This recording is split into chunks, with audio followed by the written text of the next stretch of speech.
সিলেটের গোলাপগঞ্জ পৌরসভার mayor ফত্তাকি Aminul Islam রাবেলের suspend করার অর্ডার স্থগিত করছেন হাইকোর্টে। 6 মাস ই অর্ডার স্থগিত থাকব। রাবেলে নিজেও মঙ্গলবার হাইকোর্টের দেওয়া ই রায়ের কথা সকলে জানাইছেন। রাবেলে কইছেন হাইকোর্টের বিচারপতি মোহাম্মদ খসরুজ্জামান আর বিচারপতি মোহাম্মদ মাহমুদুল হাসান তালুকদারর ডিভিশন বেঞ্চও মঙ্গলবার মাদানে ই রায় দিছেন।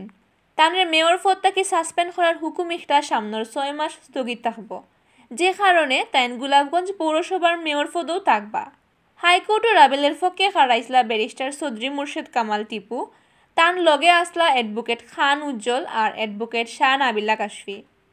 গেছে কয়দিন আগে আমিনুল ইসলাম রাবেল লন্ডন গেছলা। হিনো গ্রেটার সিলেট ডেভেলপমেন্ট কাউন্সিলর আয়োজন করা এক বৈঠকও তাইন বক্তৃতাত কইসইন তাইন মিনিস্ট্রিত যাইন, গিয়া সচিবর লগে বৈঠক করেন, মিনিস্টারের লগে বৈঠক করেন। তারার কাছ থেকে ফান্ড আনার সময় বড় পার্সেন্টেজ দেওয়া লাগে। 100 কোটি টাকার ফান্ড আনতে 5% আগে দেওয়া লাগে। এর লগে তাইন আওয়ামী লীগের সেক্রেটারি ওবায়দুল কাদের আর সরকারের বিপক্ষেও আরও নানানটা মাতছইন। তাইন স্থানীয় সরকার বিভাগ আর রাষ্ট্রের ক্ষতির লাগি ইতা বক্তৃতা দিছইন। তান ইতা মাতখতা বাইরা লই গেছিল। তান ইতা মাতখতা পৌরসভার আইনের দ্বারায় মেয়র পদ থাকবার যোগ্য নাই, যে কারণে তানরে গোলাপগঞ্জ পৌরসভার মেয়রের পদ থাকি আপাতত সাসপেন্ড করা হয়েছিল।